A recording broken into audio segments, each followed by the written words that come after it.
యోహాను సువార్త 14వ అధ్యాయము మొదటి 3 వచనాలు. మీ హృదయమును కలవరపడనీయకుడి, దేవుని యందు విశ్వాసముంచుచున్నారు, నా యందును విశ్వాసముంచుడి. నా తండ్రి ఇంట అనేక నివాసములు కలవు, లేని యెడల మీతో చెప్పుదును. మీకు స్థలము సిద్ధపరచ వెళ్ళుచున్నాను. నేను వెళ్ళి మీకు స్థలము సిద్ధపరిచిన యెడల నేనుండు స్థలంలో మీరును ఉండులాగున మరలా వచ్చి నా యొద్ద నుండుటకు మిమ్మును తీసుకుని పోవుదును. ప్రభువునందు ప్రియమైన దేవుని పిల్లలారా, ప్రభు అయిన యేసుక్రీస్తు వారు 33.5 సంవత్సరాల ఇహలోక జీవితంలో ఆయన శరీరధారిగా వచ్చి 12 సంవత్సరాలు ప్రాయంలో దేవాలయంలో పండితులతో కలిసి ధర్మశాస్త్రం, వాళ్ళు అడిగే ప్రశ్నలు లేదా ప్రభువు చెప్పే మాటలకి వాళ్ళు ఆశ్చర్యపోయారు. 30వ సంవత్సరం వరకు ప్రభు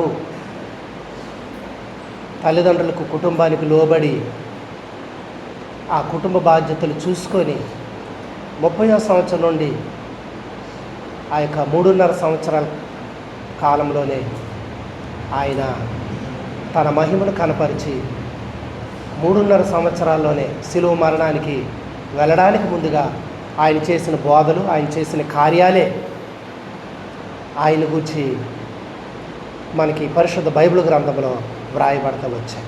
అయితే యేసు ప్రభువు తన శిష్యులతో చివరగా మాట్లాడుతున్న మాటల్లో ఇవి కూడా కొన్ని.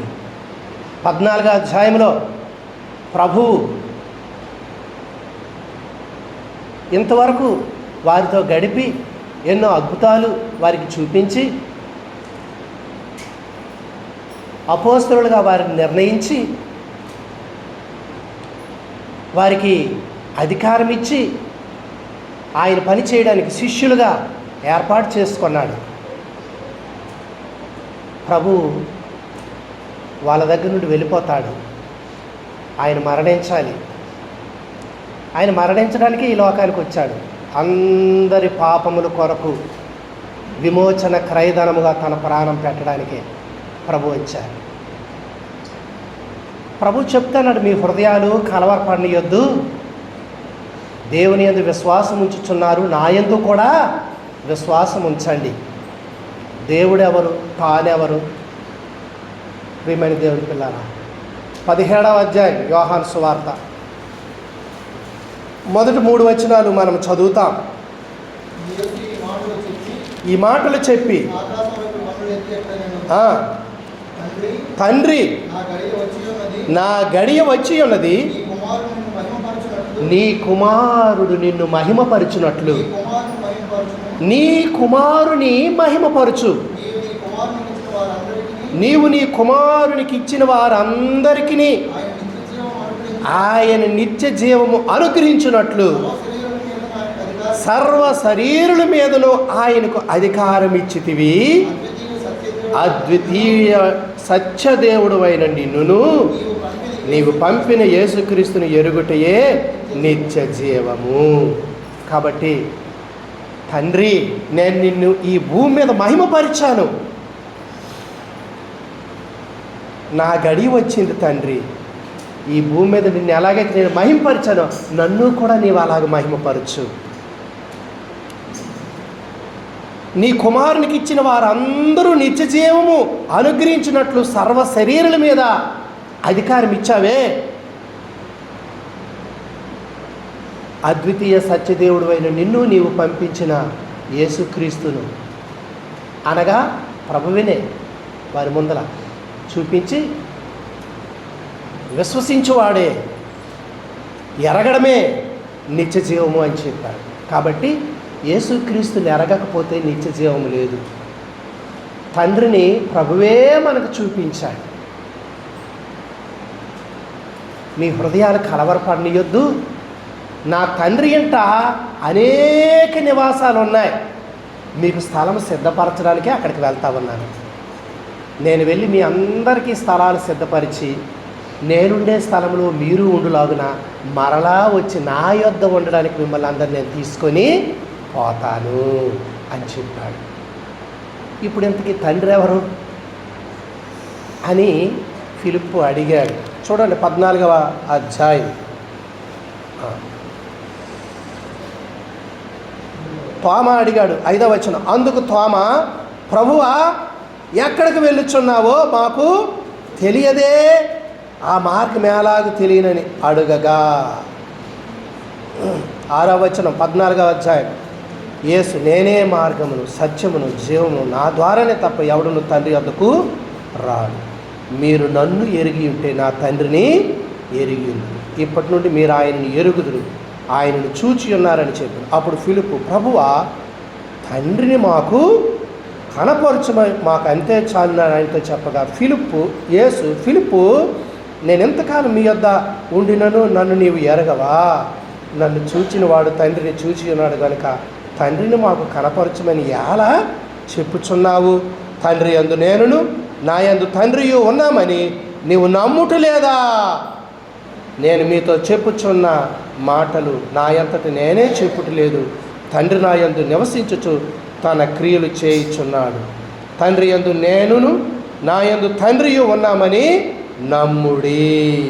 కాబట్టి అద్వితీయ సత్యదేవుడువైన నిన్నును, యేసుప్రవర్ అంటున్నారు తండ్రిని సంబోధించి, అద్వితీయ సత్యదేవుడువైన నిన్నును, నీవు పంపించిన యేసుక్రీస్తును ఎరుగుటయే నిత్యజీవం. తండ్రి యందు కుమారుడు ఉన్నాడు, కుమారుని యందు తండ్రి అన్నాడు. అందుకే మనము తండ్రి, కుమార, పరిశుద్ధాత్మ నామము అంటున్నాం.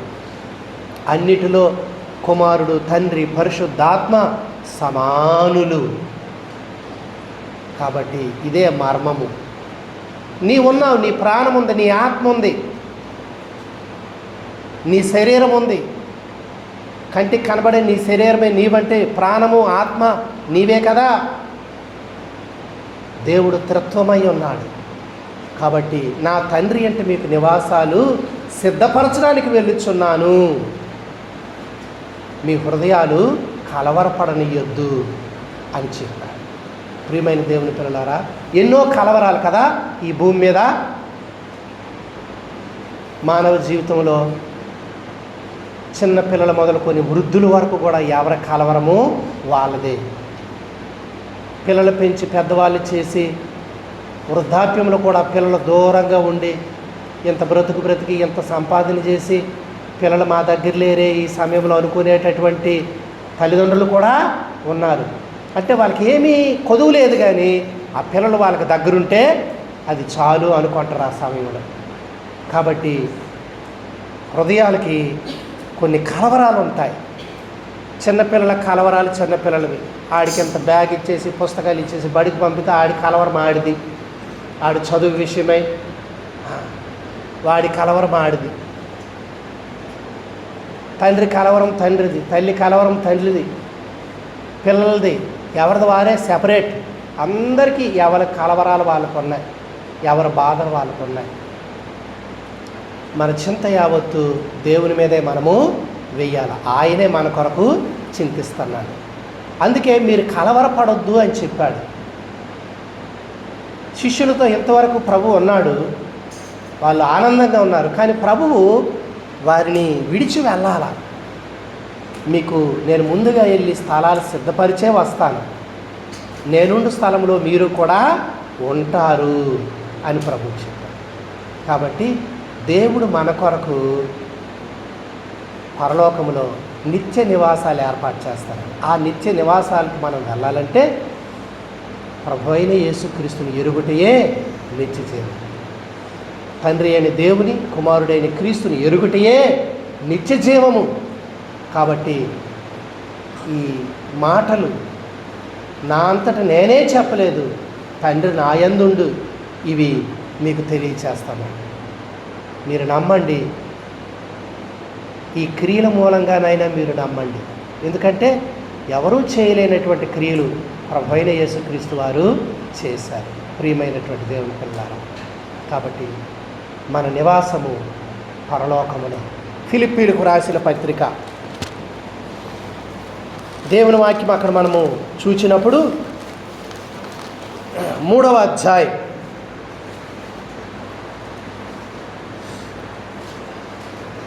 20వ వచనం, మన పౌరస్థితి పరలోకమందున్నది, అక్కడి నుండి ప్రభు అయిన యేసుక్రీస్తు అను రక్షకుని నిమిత్తము కనిపెట్టుకొని ఉన్నాము.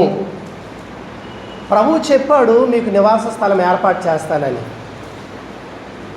మనము ఈ నివాసాల మీదే మన దృష్టి ఉన్నది, ఈ లోక నివాసాల మీదే.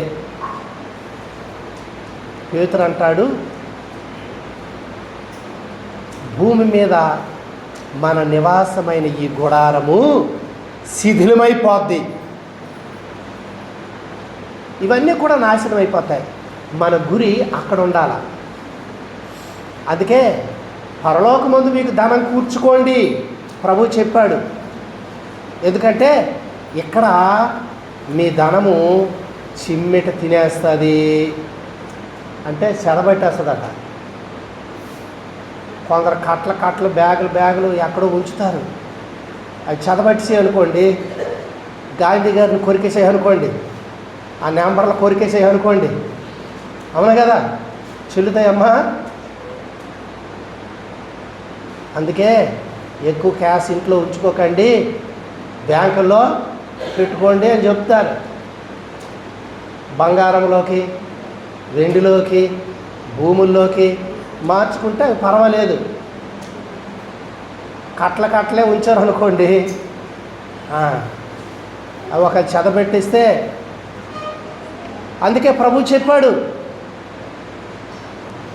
ఇక్కడ చిమ్మెట కొట్టేస్తుంది, చెద కొట్టేస్తుంది, పరలోకమందు ధనాన్ని కూర్చుకోండి, అక్కడ దొంగరాడు చిమ్మెట కొట్టదు. మీ ధనం ఎక్కడుంటే మీ మనసు అక్కడే ఉంటుంది. పౌలు గారు ఫిలిప్పీ సంఘానికి రాస్తూ 20వ వచనంలో ఏమన్నారంటే, ప్రియమైనటువంటి వాళ్ళారా, ఆ 19వ వచనంలో మరి తాము సిగ్గుపడవలసిన సంగతులు యందు అతిశయపడుచున్నారు. 19 మాట చదువుతానని నేను. భూ సంబంధమైన వాటి యందే మనస్సు నుంచుచున్నారు, మన పౌరస్థితి పరలోకమందున్నది. కాబట్టి అశాశ్వతమైన వాటి మీద మనం మనసు పెట్టుకొని మనము ఉప్పొంగుతూ ఉన్నట్లయితే మనం నిజంగా మోసపరచబడుతున్నాము అని దేవుని వాక్యం చెప్తా ఉంది. మన పౌరస్థితి పరలోకమందున్నది, అక్కడి నుండి ప్రభు అయిన యేసుక్రీస్తు అను రక్షకుని నిమిత్తము మనము కనిపెట్టుచున్నాము. దేవుని కొరకు ఎదురు చూస్తూ మన గురంతా మనము ఏ పట్టణవాసులమో, ఎక్కడ నివాసం కట్టబడుతుందో దేవుని వాగ్దానం మీద ఆశ పెట్టుకొని, నా కొరకు ఒక నివాసం సిద్ధపరచబడతా ఉంది, నా ప్రభువు సిద్ధం చేస్తూ ఉన్నాడు.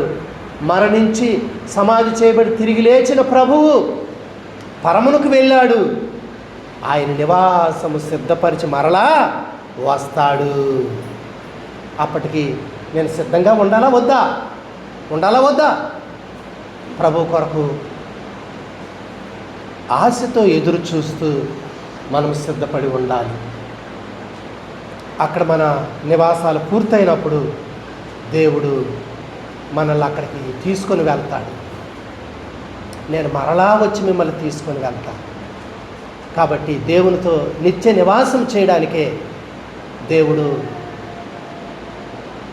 ఒక దినం ముగింపు అయినటువంటి ఈ జీవితంలో ఆ నిత్య నివాసం కొరకు నిన్ను సిద్ధపరిచి, ఆ శుభప్రదమైన నిరీక్షణ, మరణిస్తే ఎక్కడికి వెళ్తామో చాలామందికి ఆ నిరీక్షణ లేదు. కానీ ఒక దేవుని బిడ్డగా నీకు ఆ నిరీక్షణ దేవుడు ఆ నిత్య నివాసంలోనికి తీసుకుని వెళ్తాడు. అందుకొరకు ప్రభువైన యేసుక్రీస్తుని విశ్వసించే ఆధిక్యత భాగ్యం మనకిచ్చాడు. అద్వితీయ సత్యదేవుడు అయిన నిన్నును నీవు పంపించిన యేసుక్రీస్తుని ఎరుగుటయే నిత్య జీవము. కాబట్టి ఆయనే మార్గము, సత్యము, జీవము. గురిగా పెట్టుకొని మనం నడవాలి, జీవించాలి. అందుకే మీ హృదయాలు కలవరపడనీయొద్దు అని. అందుకే ఈ భూమి మీద దేవుని కొరకు హింసలు పొందిన, బాధలు పొందిన, సర్వం కోల్పోయిన వారు సంతోషంతో మృతి పొందారు. కారణం ఏమిటంటే మా కొరకు దేవుడు సిద్ధపరిచినవి ఉన్నాయి అని చెప్పి. అట్టి నిరీక్షణ మనలను సిగ్గుపరచదు. కానీ ఈ భూ సంబంధమైన వాటి అందే మనం అతిశయపడితే ఒకప్పుడు ఇవన్నీ ఆవిరి వలె మాయమైపోతే సిగ్గుపరచబడతాం. అప్పుడు దేవుని యందు ఉన్నవాడు సిగ్గుపడడు. కాబట్టి ఈ భూమి మీద దేవుడు నాకు ఇచ్చిన స్థితిని బట్టి దేవునికి వందనాలు. కానీ ఇంతకంటే శ్రేష్టమైనది, నిత్యమైనది మరి మనము నూతన పాటలో రాసుకున్నాం కదా, అక్షయమైనది, నిర్మలమైనది, వాడబారని స్వాస్యము. ఇవన్నీ క్షయమైనవి. ఈ మహిమంతా వాడిపోవలసినటువంటిదే, అశాశ్వతమైనది ఇదంతా. కానీ అది అక్షయమైనది. మన కొరకు దేవుడు సిద్ధపరిచాడు. దాని కొరకు మనం సిద్ధపరచబడతా ఉన్నాం. కలవరపడొద్దు. యోహాను సువార్త 16వ అధ్యాయంలో వ్రాయబడుతున్నటువంటి మాట ఏమిటంటే 33వ వచనము ఆ క్రిందిని, ఇది నా యందు మీకు సమాధానము కలుగునట్లు ఈ మాటలు మీతో చెప్పుచున్నాను. లోకములో మీకు శ్రమ కలుగును, ఆయనను ధైర్యం తెచ్చుకొనుడి, నేను లోకమును జయించి ఉన్నానెను. లోకములో మీకు శ్రమలు కలుగుతాయి. అందుకే ప్రభు ఏమన్నాడంటే మీ హృదయం కలవరపడనీయొద్దు అని చెప్పాడు.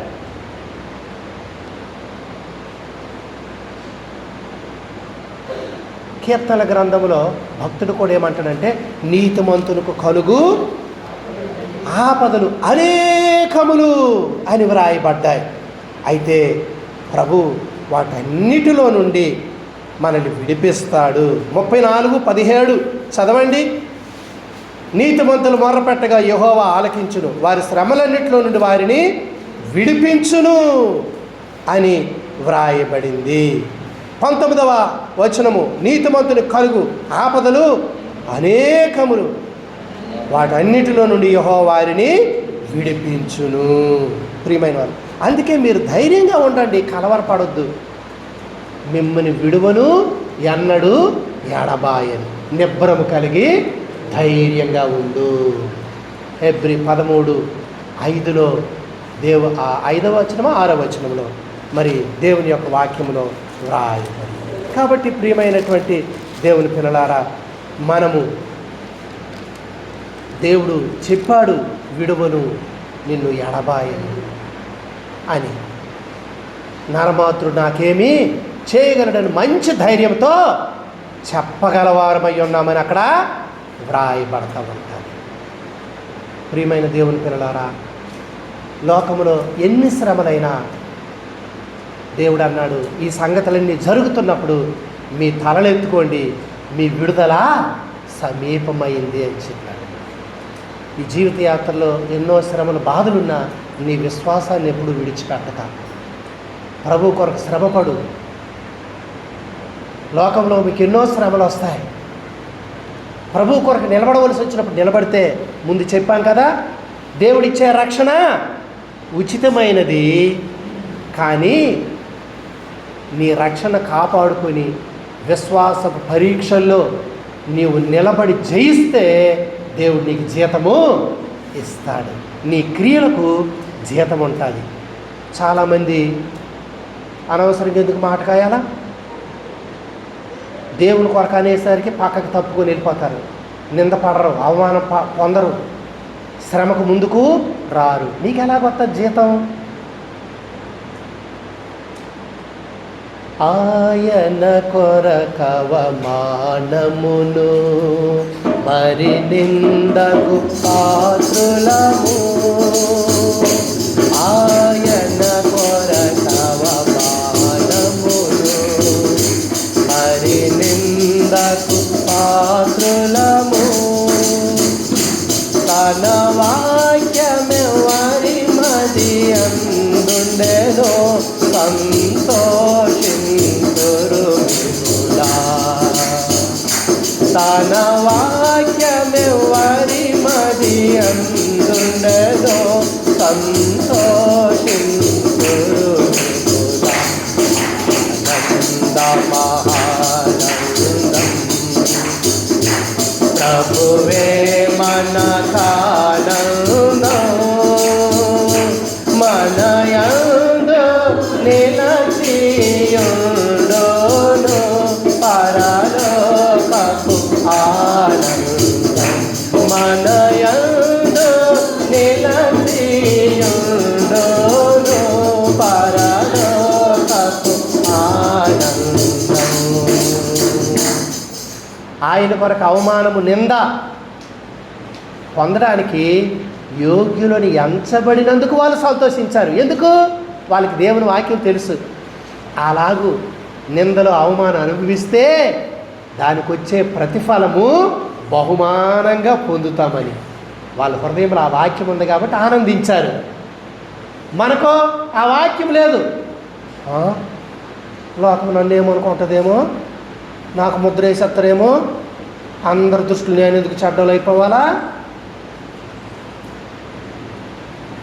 నా నామము నిమిత్తము అందరూ మిమ్మల్ని ద్వేషిస్తారు, అంతము వరకు సహిస్తేనే రక్షించబడతారు.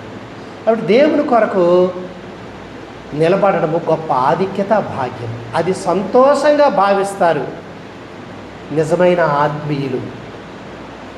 ప్రభు కొరకు ఇంతవరకు నువ్వు పొందిన శ్రమలెన్ని, అవమానాలెన్ని, సిలువలో నీ కొరకు ఎన్ని అవమానాలు, నిందలు ఆయన పొందాడు, ఎన్ని శ్రమలు ఆయన సహించాడు. ఆయన శ్రమలు, నీ శ్రమలు తాను పొందాడు. తన కొరకు జీవించమని నీకు చెప్తున్నాడు. లోకమందు మీకు శ్రమ కలుగును, ఆయనను ధైర్యము తెచ్చుకొనుడి, నేను లోకమును జయించాను. లోకమును జయించిన ప్రభువు నీతో ఉన్నాడు. నిన్నెప్పుడు కూడా విడిచిపెట్టాడు. మీ హృదయాలు కలవరపడలేదు. దేవుడు మన కొరకు ఏర్పాటు చేసే ఆ నివాసాలు, ప్రియమైనటువంటి దేవుని పిల్లలారా, ఎంత భాగ్యము! ఆ నిత్యత్వంలో దేవునితో మనం ఉండుతాం. ఒక దినాన ఈ లోక శ్రమలు, ప్రియమైన వారలారా, గతిస్తాయి. కానీ ఆ మహిమ నిలిచి ఉంటుంది ఎప్పుడు. ఈ లోకములో పొందిన ఈ శ్రమలు రానున్న మహిమలో ఎన్నదగినవి కావు అని వ్రాయబడింది వాక్యం. ప్రస్తుత శ్రమలు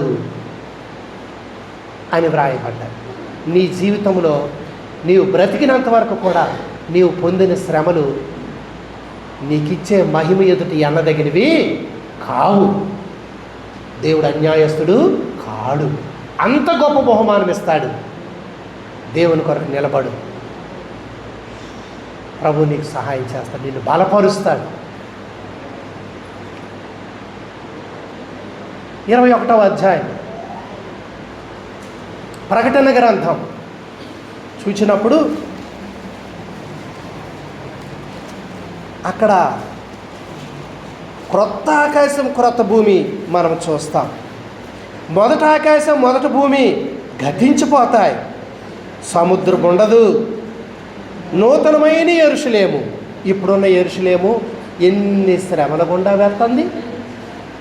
సంఘము అనేక శ్రమల గుండా వెళ్ళాలి. ప్రియమైన దేవుని పిల్లలు, అపోస్తుల కార్యాలు 8వ అధ్యాయం 1వ వచనం, ఆ కాలమందు యెరూషలేములోనున్న సంఘమునకు గొప్ప హింస కలిగినందున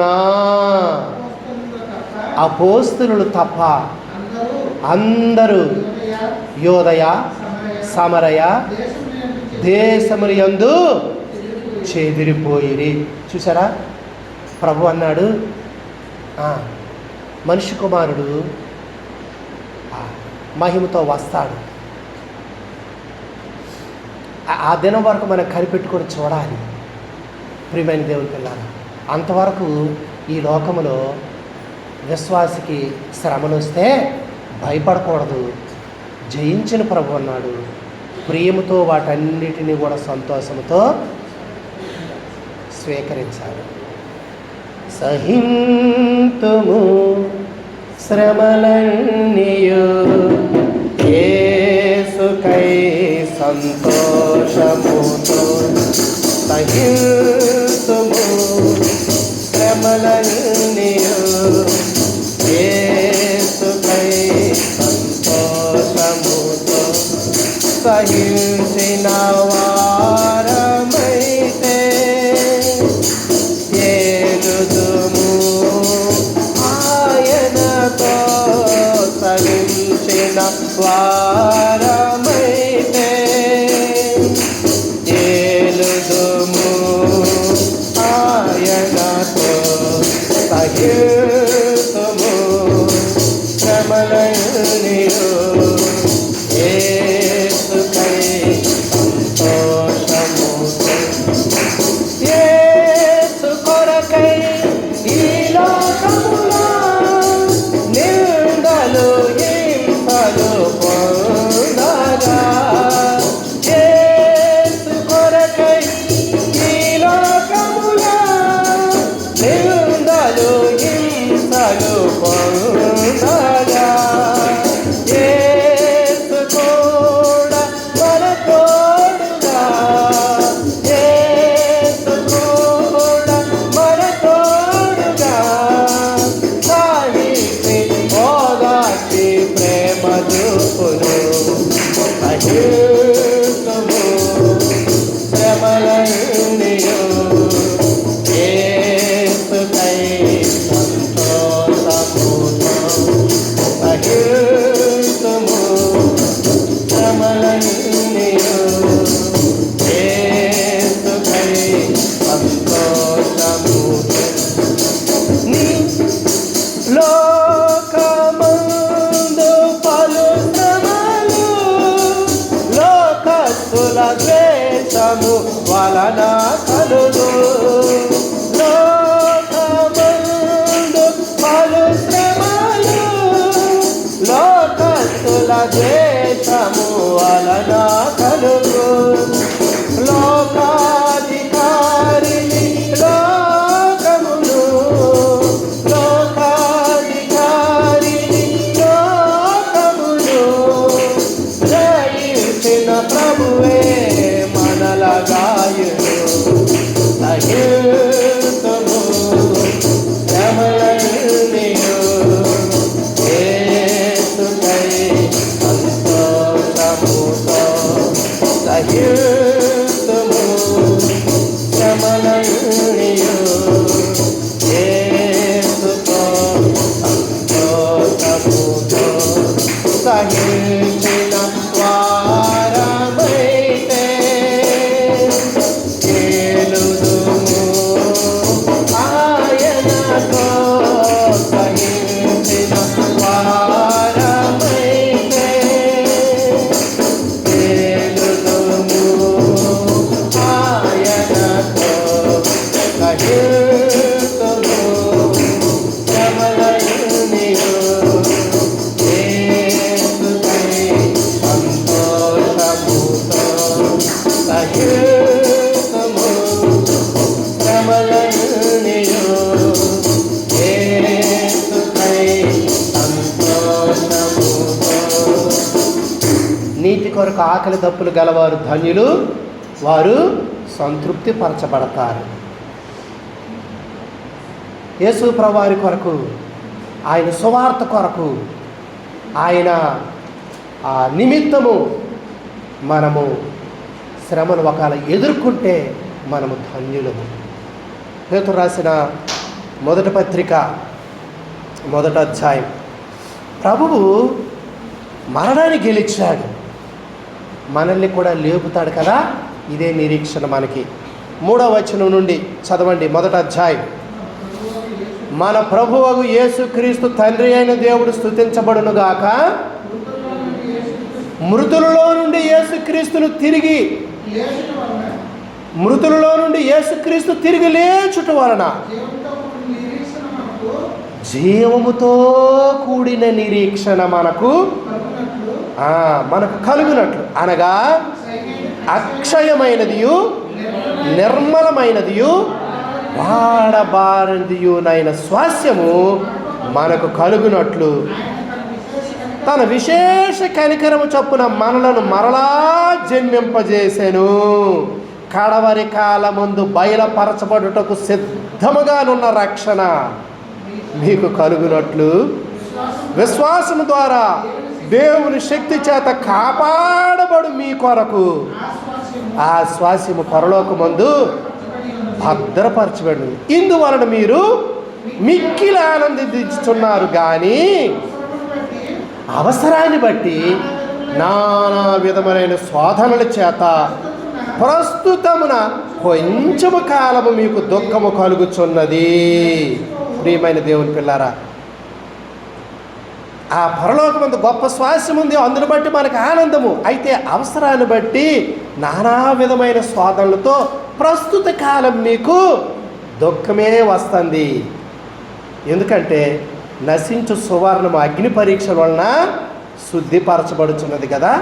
దానికంటే అమూల్యమైన మీ విశ్వాసము ఈ శోధనల చేత పరీక్షకు నిలిచినదై యేసుక్రీస్తు ప్రత్యక్షమైనప్పుడు మీకు మెప్పును మహిమయు ఘనతయు కలుగుటకు కారణమగును.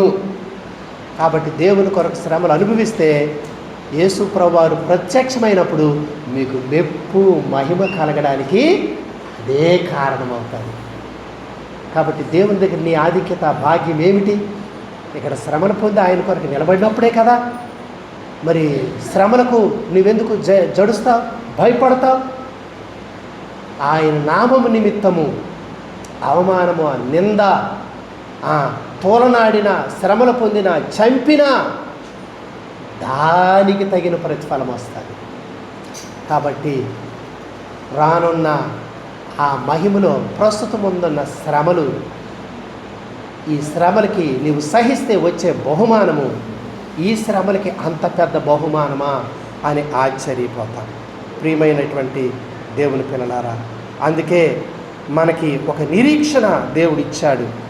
8వ వచనంలో కూడా మీరు ఆయనను చూడకపోయినా కన్నులారా ప్రేమించుచున్నారు, ఇప్పుడు ఆయన కనులారా చూడకయే విశ్వసించుచు మీ విశ్వాసానికి ఫలము అనగా ఆత్మరక్షణ పొందుచు చెప్పనశక్యమును మహిమాయుక్తమునైన సంతోషము గలవారై ఆనందించుచున్నారు. మీకు కలుగు ఆ కృపను గూర్చి ప్రవచించిన ప్రవక్తలు ఈ రక్షణను గూర్చి పరిశీలించుచు తమ యందున్న క్రీస్తు ఆత్మ క్రీస్తు విషయమైన శ్రమలను గూర్చియు వాటి తరువాత కలుగు మహిమను గూర్చియు ముందుగా సాక్ష్యం ఇచ్చినప్పుడు ఆ ఆత్మ ఏ కాలమును ఎట్టి కాలమును సూచించుచు వచ్చునో దానిని విచారించి పరిశోధించిరి. పరలోకము నుండి పంపబడిన పరిశుద్ధాత్మ వలన మీకు సువార్త ప్రకటించిన వారి ద్వారా మీకు ఇప్పుడు తెలపబడి ఈ సంగతుల విషయమై తమ కొరకు కాదు కానీ మీ కొరకే తాము పరిచర్య చేసిన సంగతి వారికి బయలుపరచబడిన దేవదూతలు ఈ కార్యములను తొంగి చూడగోరుచున్నారు. కాబట్టి మీ మనస్సు అనే నడుము కట్టుకోండి, నిబ్బరమైన బుద్ధి గలవారై ఉండండి. యేసుక్రీస్తు ప్రత్యక్షమైనప్పుడు మీకు తేబడు కృప విషయమై సంపూర్ణ నిరీక్షణ కలిగి యుండుడి. ప్రియమైనటువంటి దేవుని పిల్లారా, ఎంత గొప్ప మాటలు కదా. అందుకే దైవవాక్యం మనం చదివినప్పుడు ఎటువంటి శ్రమలైన కష్టాలైన గొప్ప ఆదరణ పొందుతాం, మనకి ధైర్యం వస్తుంది. ఆయన ప్రత్యక్షత కొరకు మనం ఎదురు చూడాలి. శుభప్రదమైన నిరీక్షణ దేవుడు మనకి ఇచ్చాడు. కాబట్టి దేవుని కొరకు ఇక్కడ ఎన్ని శ్రమలైన మనం పొందాలి. అందుకే పేతురు రాస్తాడు, దొంగగా కానీ లేకపోతే నరహంతకుడుగా కానీ ఎవరైనా శ్రమ పడకూడదు. 1 పేతురు పత్రిక 4వ అధ్యాయం 12వ వచనం నుండి ప్రియులారా, మిమ్మల్ని శోధించుటకు మీకు కలుగుచున్న అగ్ని వంటి మహాశ్రమలను గూర్చి మీకేదో ఒక వింత సంభవించినట్లుగా ఆశ్చర్యపడకుడి.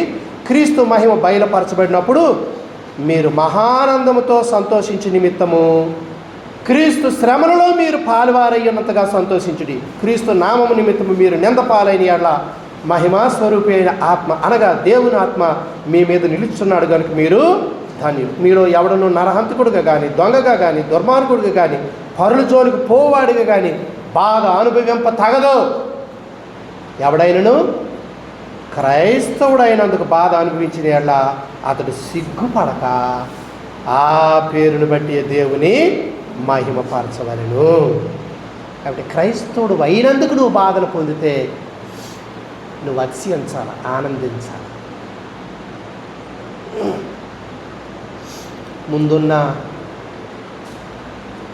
ప్రవక్తలు, అపోస్తలులు, పరిశుద్ధులు, విశ్వాసులు పరిశుద్ధ బైబిల్ గ్రంథంలో మనం చదువుతూ ఉన్నప్పుడు ఆది కాండం నుండి ప్రకటన గ్రంథం వరకు ఎందరో ఆ శ్రమల అవమానాలు తట్టుకొని మరి ముందుకు వెళ్ళిన వాళ్ళు ఉన్నారు.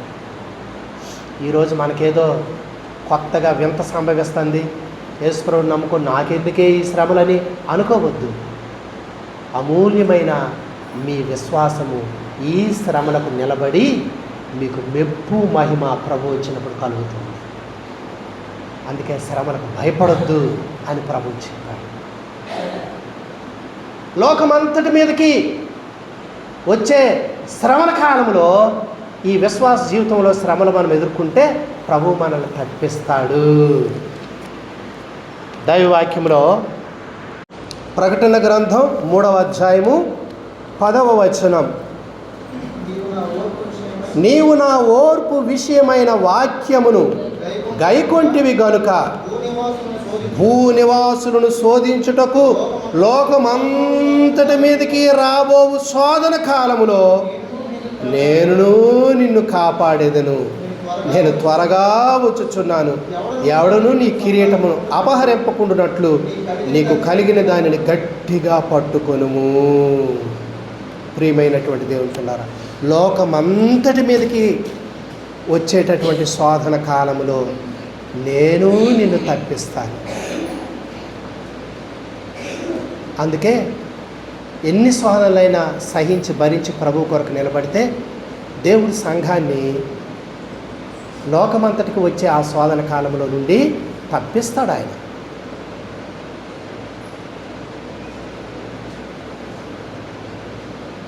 భూమి మీద నీ విశ్వాసాన్ని నువ్వు కాపాడుకోకపోతే, ఆయన రాజ్యానికి నీతికి తగినట్టుగా నీవు నడవలేకపోతే, ఒకవేళ ప్రభు సంఘాన్ని తీసుకొని వెళ్ళిపోయిన తర్వాత నీవు విడువబడితే నీ పరిస్థితి ఏమిటి?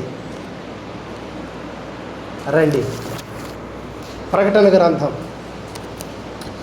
6వ అధ్యాయం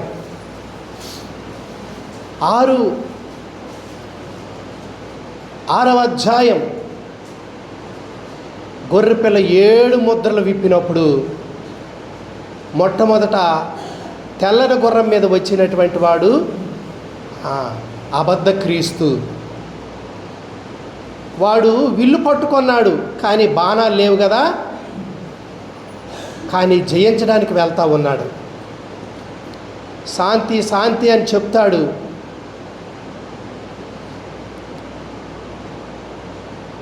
అనేకులు మోసం చేస్తాడు. దేవుని వైపు కాకుండా అబద్ధ క్రీస్తు వైపు చాలామంది తిరిగిపోతారు. వానికి భూలోకంలో సపోర్ట్ ఉంటుంది, అబద్ధ ప్రవక్త, క్రూర మృగము. కాబట్టి వాడి రాజ్యములో వాళ్ళ యొక్క ప్రాబల్యం చేత అనేక సూచిక అద్భుత క్రియల ద్వారా తానే మెస్సయ్య అన్నట్టుగా కనపరుచుకుని యూదులతో 3.5 సంవత్సరాలు నిబంధన చేసుకుంటాడు. ప్రియమైనటువంటి దేవుని పిల్లలారా, 7 సంవత్సరాలకే నిబంధన, కానీ 3.5 సంవత్సరాలే మొదటగా చేసుకుంటారు. అయితే ఆ కాలంలో తన యొక్క అసలు రూపం వాళ్ళకి బయలుపడుతుంది. తన చేష్టల వల్ల ఈయన నిజమైన మెస్సయ్య కాదని వాళ్ళు తెలుసుకుంటారు. రెండవ ముద్రను విప్పినప్పుడు ఎర్రనిదైన గుర్రం 4వ వచనములో మనుషులు ఒకరినొకడు చంపుకొనున్నట్లు భూలోకంలో సమాధానం లేకుండా చేయుటకు ఈ గుర్రం మీద కూర్చున్న వారికి అధికారము ఇయ్యబడేది. ఒక పెద్ద ఖడ్గము కూడా ఇయ్యబడింది. కాబట్టి ఈ భూమి మీదకి వచ్చే శోధన కాలంలో ఎలాగుంటుందంటే సమాధానం ఉండదు, కుటుంబాల్లో సమాధానం ఉండదు, సమాజంలో సమాధానం ఉండదు, జాతుల మధ్య, కులాల మధ్య, మతాల మధ్య ఎక్కడ సమాధానం ఉండదు. ఒకళ్ళు చంపుకున్నట్లుగా ఉంటుంది పరిస్థితి. కాబట్టి ఆ ఎర్రని గుర్రం మీద కూర్చుని వారికి పెద్ద ఖడ్గం ఇవ్వబడ్డది. 3వ ముద్ర విప్పినప్పుడు నల్లని గుర్రం వచ్చింది, త్రాసు చేతిలో పట్టుకున్నాడు. 6వ వచనం, ధ్యానారానికి 1 సేరు గోధుమలు, ధ్యానారానికి 3 సేర్లు ఎవరులని నూనె ద్రాక్షం పాడు చేయొద్దని 4 జీవుల మధ్య ఒక స్వరం పలికినట్లు వినపడింది. కాబట్టి కరువు ఆ నల్లని గుర్రం. 4వ ముద్ర విప్పినప్పుడు పాండురు వర్ణము కలిగినటువంటి గుర్రము, అది దాని మీద కూర్చున్న వాని పేరు మృత్యువు. చావే కూర్చోయిందట ఆ గుర్రం మీద. పాతాళం అంతా ఆ గుర్రాన్ని వెంబడిస్తుందట, పాతాళం.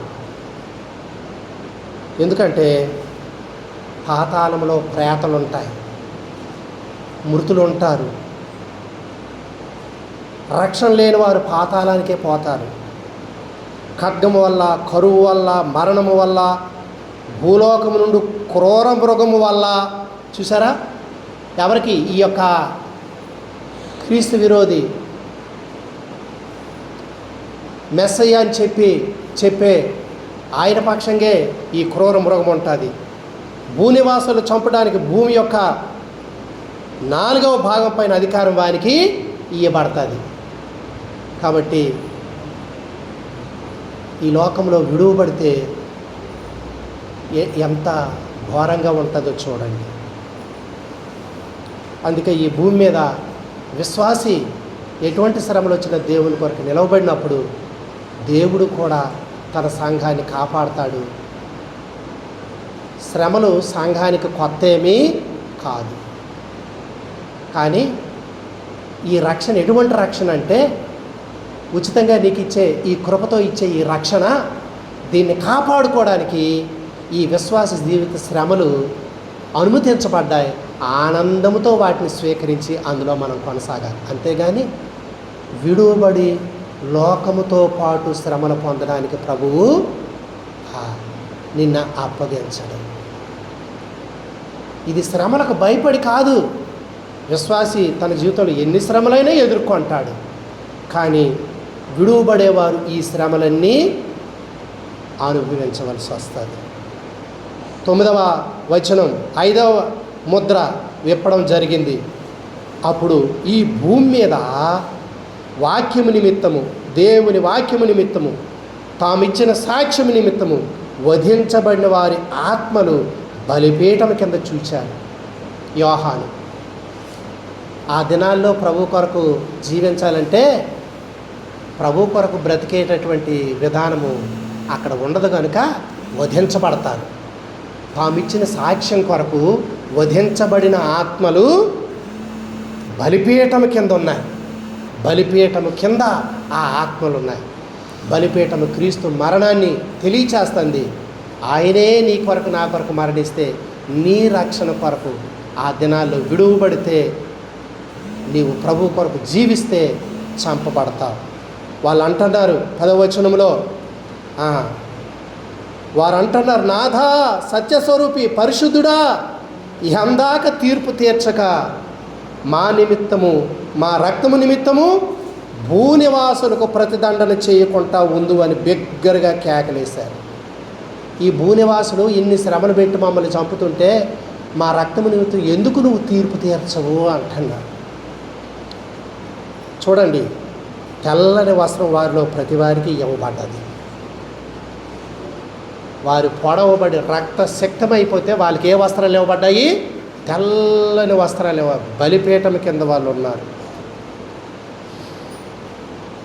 అయితే వారికి ఇచ్చే ఆన్సర్ ఏంటంటే, మరియు వారి వలనే చంపబడు వారి సహదాసుల యొక్కయు సహోదరుల యొక్కయు లెక్క పూర్తి అగు వరకు ఇంకా కొంచెము కాలము విశ్రమింపవలనని వారితో చెప్పబడింది. ఇంకా లెక్క పూర్తి అవ్వలేదు, హతసాక్షులుగా చనిపోయేవారు లెక్క కంప్లీట్ అవ్వలేదు, ప్రభువుని విశ్వసించి ఆయన కొరకు నిలబడేవారు ఇంకా కొంతమంది ఉన్నారు, వాళ్ళు చంపబడాల.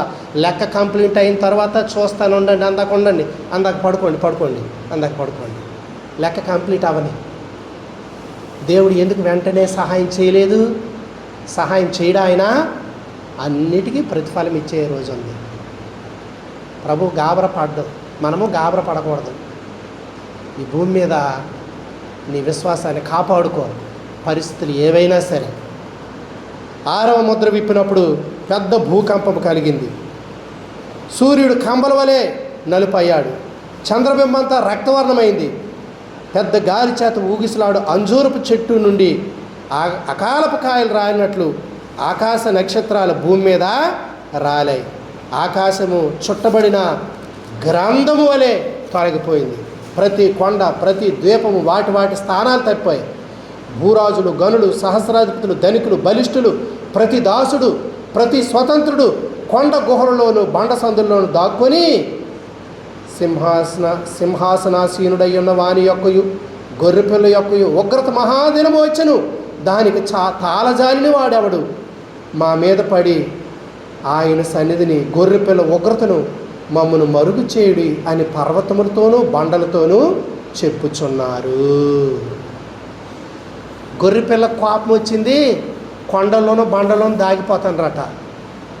అంటే ఒకప్పుడు గొర్రెపిల్లలాగా శిలువలో వేలాడిన యేసయ్య కొదమ సింహములాగా ప్రతీకారము తీర్చే దినము. లోకం మీద శ్రమలు, ఆ క్రీస్తు విరోధికి లోబడిన వారికి, వాని ముద్ర వేసుకున్న వారికి శ్రమలు, దేవుని కోపము, వారు పూర్తిగా తాగవలసిందే. ఆ దినాన గొప్ప గొప్పవారు, రాజులు, అధికారులు, బలిష్ఠులు, ధనికులు, సహస్రాధిపతులు, ఘనులు, భూరాజులు కొండల్లో బండల్లో దాక్కుంటారట. ఎందుకంటే దేవుడు 2వ అధ్యాయంలో చెప్పాడు యెషయా గ్రంథంలో, ముందుగానే ఆయన భూమిని గజగజ వణికింప లెగుస్తాడు, అప్పుడు వీళ్ళందరూ ఎలాగ దాక్కోవాలో అని ముందుగానే యెషయా గ్రంథంలో చెప్పబడింది. 2వ అధ్యాయము యెషయా గ్రంథం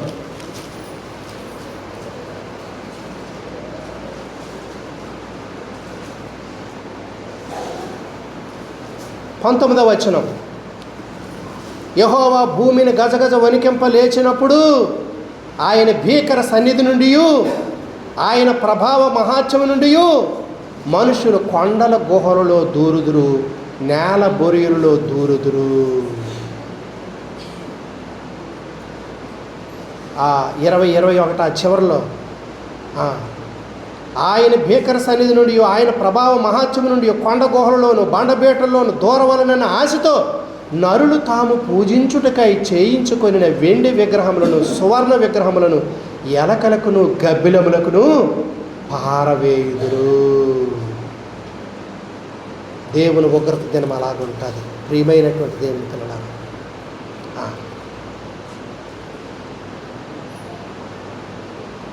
7వ అధ్యాయంలో మరి చూచినప్పుడు అలాగూ శ్రమపడినటువంటి వారు, దేవుని కొరకు నిలబడేవారు ఎందరో, వారు చూడండి లిస్టు కనబడుతుంది. 13వ వచనం. పెద్దలలో ఒకడు తెల్లని వస్త్రములు ధరించుకొని ఉన్న వీరెవరు, ఎక్కడి నుండి వచ్చారని యోహాన్ అడిగితే, యోహాన్ అంటారు నాకు తెలియదు నాయనా అంటే, అతడు దూత ఇలాగ చెప్తా ఉన్నాడు, వీరు మహాశ్రమల నుండి వచ్చిన వారు, గొర్రెపిల్ల రక్తంలో తమ వస్త్రములు ఉదుకుకొని వాటిని తెలుపు చేసుకొని, అందువలన వారు దేవుని సింహాసనం ఎదుటుండి రాత్రింబగళ్ళ ఆయన ఆలయంలో ఆయన్ని సేవించున్నారు. సింహాసనాసీనుడైన వాడు తానే తన గుడారం వారి మీద కప్పును, వారికి ఇక మీదట ఆకలైన దాహమైన ఉండదు, సూర్యుని ఎండైనా ఏ వడగాలి అయినా వారికి తగలదు. ఏలయనగా సింహాసన మధ్యమందుండి గొర్రెపిల్ల వారికి కాపరి అయి జీవజర్మల బుగ్గల యొద్దకు వారిని నడిపించు. వారి కన్నుల ప్రతి బాష్ప బిందువును తుడిచివేయును. కాబట్టి ప్రియమైన దేవుని పిల్లరా, దేవుని కొరకు ఎన్ని శ్రమలైనా పొందాలి.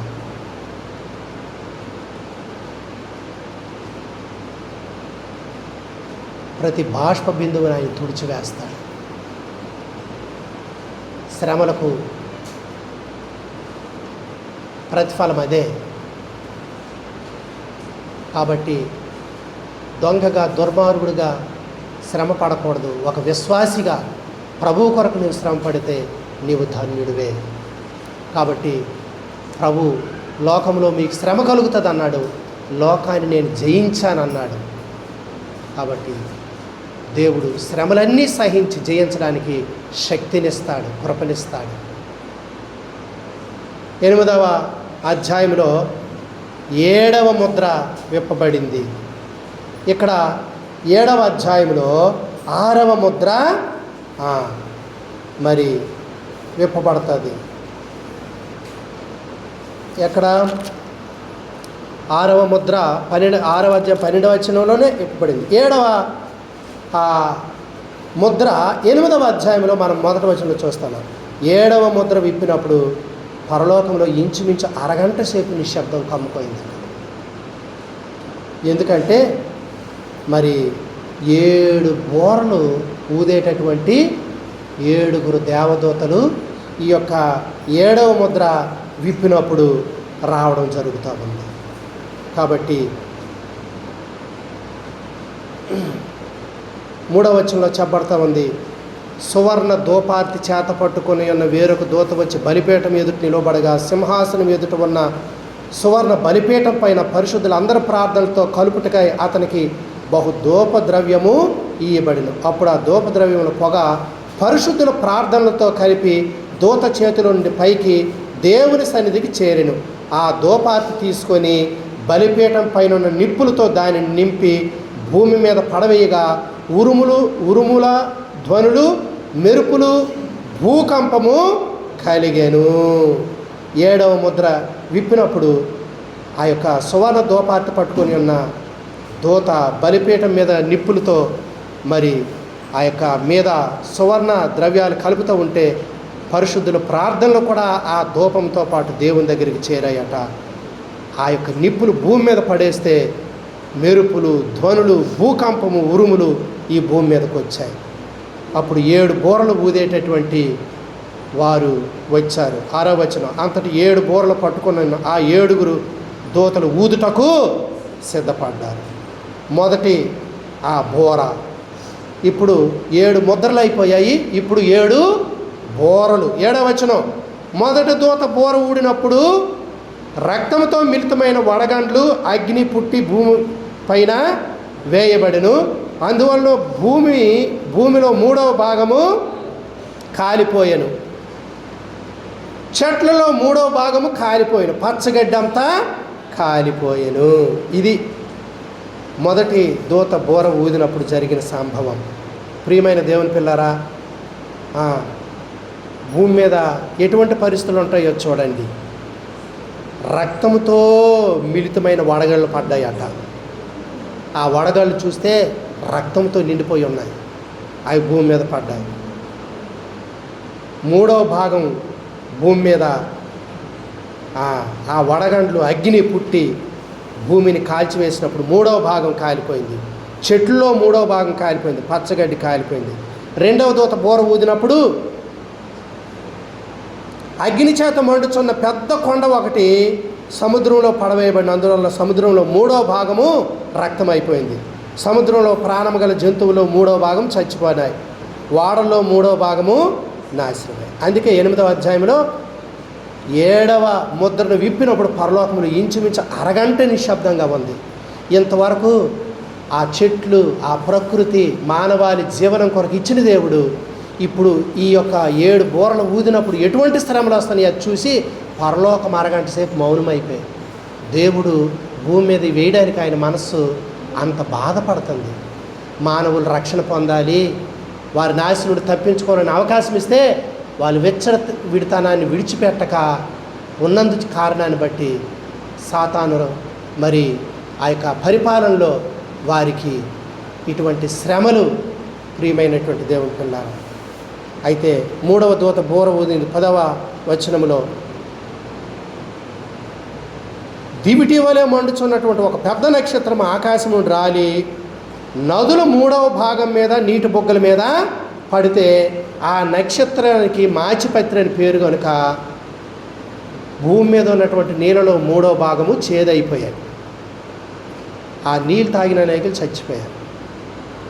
అంటే 3వ భాగం మంచినీళ్ళు విషమైపోతాయి భూమి మీద. ఎన్ని ప్రాంతాలకి అటువంటి ఇబ్బంది ఉంటుందో, ఎక్కడెక్కడో ఆ మంచినీరు పాపం ఎవరికి దొరుకుతుందో వాళ్ళు బ్రతుకుతారు, మిగతా వాళ్ళు చచ్చిపోతారు. అటువంటి శ్రమలకు చచ్చిపోయే బదులు దేవుని కొరకు సాక్షిగా నిలబడి చచ్చిపోవడమే ఉత్తమం కదా, నిత్య జీవం దొరుకుద్ది. మరి అలా చచ్చిపోవడం వల్ల నరకానికి వెళ్ళిపోవాలి కదా. దేవుని తిట్టి దేవుని దూషించి ఆకాశం ఉన్న ఆ దేవుడు ఈ శ్రమను కలుగు చేసే దేవుని తిడతారట కానీ మారు మనసు పొందరట. ఎంత భయంకరమైనటువంటి పరిస్థితి. కాబట్టి 4వ దూత బూర ఊదినప్పుడు సూర్యచంద్ర నక్షత్రాల్లో 3వ భాగము చీకటి కమ్ముతుంది. పగట్లో 3వ భాగం సూర్యుడు ప్రకాశింపకున్నట్లు, రాత్రి 3వ భాగం చంద్రుడు నక్షత్రాలు ప్రకాశింపకున్నట్లు ఆ వాటిలో 3వ భాగం కొట్టబడుతుంది. కాబట్టి ఈ రీతిగా మరి 3 దూతలు 4 దూతలు బూరలు ఊదినప్పుడు జరిగే సంభవాలు. 13వ వచనం, నేను చూడగా ఆకాశ మధ్యమున ఒక పక్షిరాజు ఎగురుచు బూరలు ఊదబోచున్న 3 దూతల బూరల శబ్దంను బట్టి భూనివాసులకు అయ్యో అయ్యో అయ్యో అని గొప్ప స్వరంతో చెప్పుట వింటిని. 4 బూరలు ఊదేశారు. ఊదబోయే మిగిలిన 3 బూరలకి అయ్యో అయ్యో అయ్యో భూనివాసులకి. అంటే ఎటువంటి శ్రమలు వస్తున్నాయో ప్రియమైన దేవుని పిల్లల. 9వ అధ్యాయము 6వ దూత బూర ఊదినప్పుడు, 5వ దూత బూర ఊదినప్పుడు ఆకాశం నుండి భూమి మీద రాలిన ఒక నక్షత్రాన్ని చూచాను. అగాధం యొక్క తాళం దానికి ఇయ్యబడింది. ఆ యొక్క అగాధం యొక్క తాళము తెరిచినప్పుడు ఒక పెద్ద కొలిమి, మంటతో నిండినటువంటి ఒక కొలిమి పొగలేచినట్టుగా అగాధములో నుండి పొగలేచిందట. అగాధములో పొగ సూర్యుని వాయుమండలాన్ని చీకటి కమ్మేశాయట. ఈ భూమి మీద ఆకాశంకి వెళ్ళేంత వరకు ఈ పొగ ఆవరించిందట, పాతాళం నుండి వచ్చిన పొగ. ఆ పొగలో నుండి మిడతలు భూమి మీదకి వచ్చాయట. భూమిలో ఉండు తేళ్లకున్న బలం వాటికి ఇవ్వబడిందట. వాటి నొసలి యందు దేవుని ముద్ర లేని మనుషులకి, చూసారా దేవుని ముద్ర 7వ అధ్యాయంలో చూడండి 1వ వచనం, తర్వాత భూమి యొక్క 4 దిక్కులలో 4 దేవదూతలు నిలిచి ఉండి భూమి మీదైనా సముద్రం మీదనైనా ఏ చెట్టు మీదనైనా గాలి వేచుకున్నట్లు భూమి యొక్క 4 దిక్కుల వాయువులను పట్టుకొని ఉండగా చూచితిని. మరియు సజీవుడకు దేవుని ముద్ర గల వేరొక దూత సూర్యోదయ దిశ నుండి పైకి వచ్చేట చూచితిని. భూమికిని సముద్రమునకును హాని కలుగు చేయుటకై అధికారము పొందిన ఆ 4 దూతలతో ఈ దూత, మేము మా దేవుని దాసులు వారి నొసళ్ళ యందు ముద్రించే వరకు భూమికైనా సముద్రముకైనా చెట్టుకైనా హాని చేయవద్దని బిగ్గరగా చెప్పెను. మరియు ముద్రించబడిన వారి లెక్క చెప్పగా వీటిని ఇశ్రాయేలు గోత్రములన్నిటిలో ముద్రింపబడిన వారు 144,000 మంది. యోధా గోత్రమును ముద్రించబడిన వారు 12,000 మంది. అలాగే బెన్యామీను గోత్రం నుండి 12,000 మంది. అంటే మొదటి వారి నుండి చివరి వారి వరకు ఈ 12 గోత్రాల నుండి ఒక్కొక్క గోత్రం నుండి 12,000 చొప్పున మరి ముద్రించబడితే వారు 144,000 మంది ఈ 12 గోత్రాల వారు ఉన్నారు. ప్రియమైనటువంటి వారులారా, మరి వీళ్ళందరూ ముద్రించబడిన వారు. వీళ్ళు ఒక ఇశ్రాయేలీలే లెక్క చెప్పబడింది. అనగా యూదుల్లో నుండే ముద్రించబడతారు. అటు తరువాత 9వ వచనంలో మనం చూస్తే ప్రతి జనములో నుండి, ప్రతి వంశం నుండి, ప్రజల్లో నుండి, ఆయా భాషలు మాట్లాడేవారి నుండి ఎవడూ లెక్కింపలేని జన సమూహము కనబడ్డది. వారందరూ తెల్లని వస్త్రాలు వేసుకున్నారు, ఖర్జూర మట్టలు పట్టుకున్నారు. సింహాసనం ఎదుట అంటే దేవుని దగ్గర వాళ్ళు ఉన్నారు, నిలవబడ్డారు. వాళ్ళు అక్కడ దేవుణ్ణి ఆరాధన చేస్తూ ఉన్నారు. ప్రియమైన వారలారా, భూమి మీద ఇశ్రాయేలు ముద్రించబడ్డారు. సంఘము పరలోకంలో దేవుణ్ణి ఆరాధన చేస్తూ ఉంది. భూమి మీద దేవుని కొరకు సాక్షులైన వారు ఇక్కడ శ్రమ పడుతూ ఉన్నారు. మిగిలిన వారు ఈ యొక్క 7 బోరలు ఊదినప్పుడు ఈ భూనివాసులకి అయ్యో అయ్యో అయ్యో అంటే ఏమిటి? ఆ 5వ బోర ఊదినప్పుడు 9వ అధ్యాయంలో చెప్పబడిందంటే అగాధములో నుండి పొగ ధూమము వచ్చింది. అక్కడిలో నుండి మరి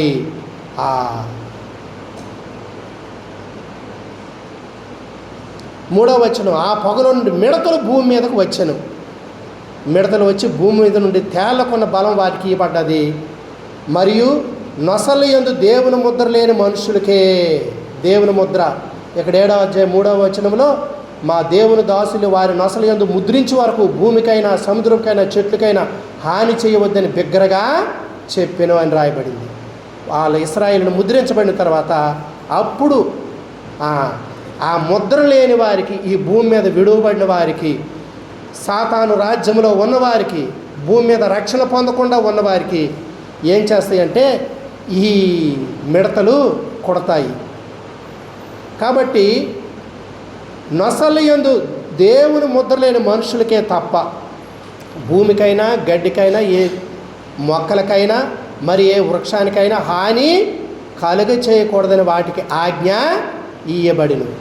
మరియు వారిని చంపుటకు అధికారము ఇయ్యబడలేదు, కానీ 5 నెలల వరకు బాధించుటకు వాటికి అధికారము ఇయ్యబడి. వాటి వలన కలుగు బాధ తేలు మనుష్యుని కుట్టినప్పుడు బాధ వలె ఉండును. ఆ దినములలో మనుషులు మరణమును వెతుకుతురు, కానీ అది వారికి దొరకదు. చావవలెనని ఆశపడుదురు, కానీ మరణము వారి యొద్ద నుండి పారిపోవును. ఆ మిడతల రూపము యుద్ధానికి సిద్ధపరచబడిన గుర్రములు పోలి ఉన్నది. కాబట్టి ప్రియమైనటువంటి దేవుని పిల్లారా, 9వ వచనం, ఇనప మైమార్పులు వాటికి ఉన్నాయి. వాటి రెక్కల ధ్వని యుద్ధానికి పరిగెత్తే విస్తారమైన గుర్రపు రథాల ధ్వనిలాగా ఉన్నది. తేళ్ల తోకల వంటి తోకలు కొండ్లు వాటికి ఉన్నాయి. 5 నెలల వరకు వాటి తోకల చేత మనుషులకు హాని చేయుటకు వాటికి అధికారము ఉండెను. పాతాళపు దూత వాటిపైన రాజుగా ఉన్నాడు. హెబ్రీ భాషలో వానికి అబద్దోన్ అని పేరు, గ్రీకు దేశపు భాషలో వాని పేరు అపోలియోను. కిందనేమిచ్చారు? అపోలియోన్ అంటే నాశనము చేయువాడు. ఆ యొక్క మిడతలకి అధికారిగా ఉన్నాడు. ఇవి భూనివాసుల్ని దేవుని ముద్ర లేని వాళ్ళకి కొడతాయి. ఇశ్రాయేలుకి ముద్ర వేయబడింది, మిగిలిన వారు ముద్ర లేని వారికి 5 నెలలు కొడతాయి. తేలు కుట్టినప్పుడు నొప్పి ఎలాగుంటుందో అలాగుంటుంది. అవి ఈ 5 నెలల పాటు వారిని కుడుతూనే ఉంటాయి. దోమలకే భరించలేవు. ప్రియమైనటువంటి దేవుని పిల్లలు, అప్పుడు మరణాన్ని వెతుకుతారట, మరణము దొరకదు. 12వ వచనం, మొదటి శ్రమ గతించెను, ఇదిగో మరి 2 శ్రమలు ఇటు తరువాత వచ్చును. కాబట్టి నువ్వు విడువబడతావా? దేవుని రాజ్యానికి సిద్ధపడి ఎత్తబడతావా? నీకు నీవే యోచించుకో. నువ్వు రక్షణ పొందు, వేషధారిగా ఉండొద్దు, దేవుని కొరకు జీవితం అప్పగించుకో. నీవు నీ ఇంటి వారు దేవుని రాజ్యంలో ఉండాలి, సంఘమంతా దేవునితో ఉండాలి. ప్రియమైన దేవుని పిల్లలారా, ఈ భూమి మీద ఈ మొదటి శ్రమ మనం చూసాం, తర్వాత 2 శ్రమలు వస్తాయి. ప్రభు చిత్తమైతే తర్వాత వాటిని మనము విందాం. కాబట్టి దేవుడు ఉచితమైన రక్షణ నీకు ఇచ్చాడు. అయితే నిన్ను రక్షించిన ఆ ఉచితమైన రక్షణ తన ప్రాణం పెట్టి దేవుడు నీకు ఇస్తే, ఈ లోకంలో శ్రమల్లో నీవు దేవుని కొరకు నిలవబడితే నీ క్రియలకు దేవుడు బహుమానము ఇస్తాడు. కాబట్టి సత్క్రియలు ఓపికతో చెయ్యు. నీ విశ్వాసాన్ని కాపాడుకో. నీ ఇంటివారు నీవు రక్షణ పొందాలి. ప్రభువైన యేసుక్రీస్తుని ఆశ్రయించాలి. ఆయన రక్తంలో కడగబడాలి. భూనివాసులందరి మీదకి వచ్చే శోధన కాలంలో నేను నిన్ను తప్పిస్తాను. అక్కడ ముద్రన్న వాళ్ళు తప్పించబడతారు. దేవుని పిల్లలు ఎత్తబడిన వారు దేవునితో ఉంటారు. విడువబడిన వారు శ్రమలు పొందుతారు. అంతేనా? ఆ దినాల్లో వారు శ్రమలు పొందుతారు, కానీ భూనివాసులట వారు మారు మనసు పొందరట. వారు ఎటువంటి విశ్వాసం కలిగి ఉంటారో, ఎటువంటి పూజలు చేస్తారో తర్వాత మనము విందాం. కాబట్టి మన విశ్వాసాన్ని మనం కాపాడుకోవాలి.